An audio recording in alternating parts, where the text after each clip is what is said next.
So we are beginning to do a workup for anemia. So how we do workup for anemia? We check the CBC.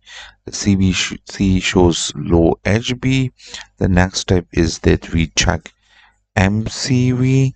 MCV is low. Now, what does that mean? That means that the patient is having microcytic anemia. Now, what are the causes? There are four important causes for microcytic anemia. So let's discuss those four causes one by one. Number one is iron deficiency anemia. Two is thalassemia trait. Three is sideroblastic anemia. And four is lead poisoning, which is rare these days, but one of the cause for microcytic anemia.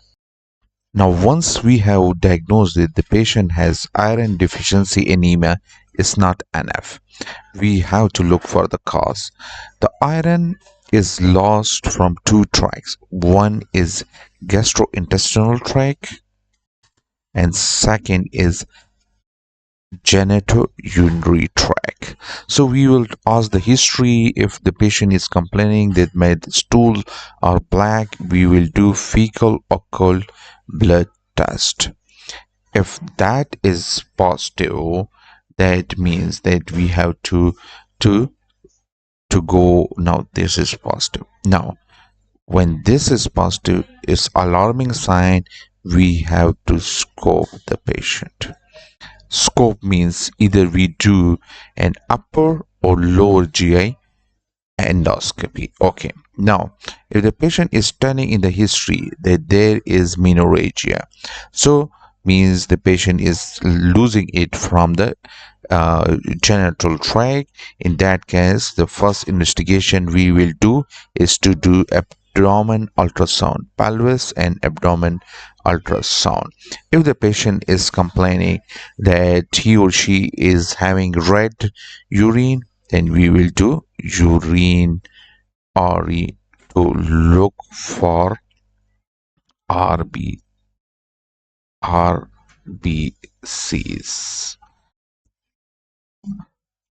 Now, the second cause of microcytic anemia which we discuss is thalassemia. Now, thalassemia trait, not thalassemia major. So thalassemia trait is very common, and the best test to diagnose is to do HB electrophoresis. We do HB electrophoresis and it will show that the H hemoglobin A2 portion will be increased. Mostly it is increased more than 3%.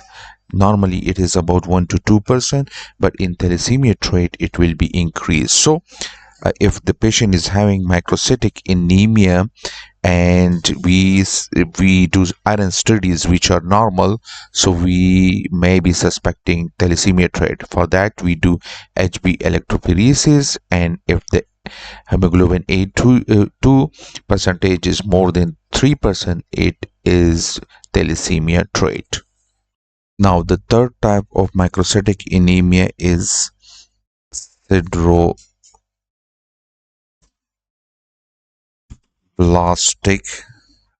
anemia. In sideroblastic anemia, actually hemoglobin is composed of heme and globin.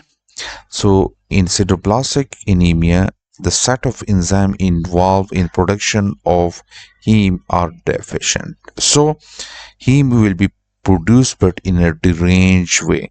Like this is red blood cells, these are mitochondria, and these mitochondria will be containing the deranged heme, and these mitochondria will be present in a form of ring.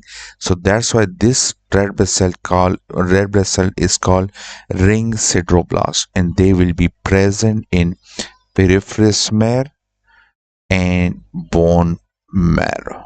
So to do work of our sideroblastic anemia, we do peripheral smear or bone marrow.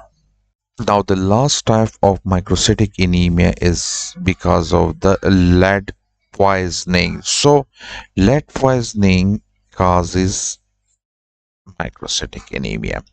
How it causes? Very simple. Actually, it stop the production of the heme, just like in the heme production is deranged in sideroblastic anemia.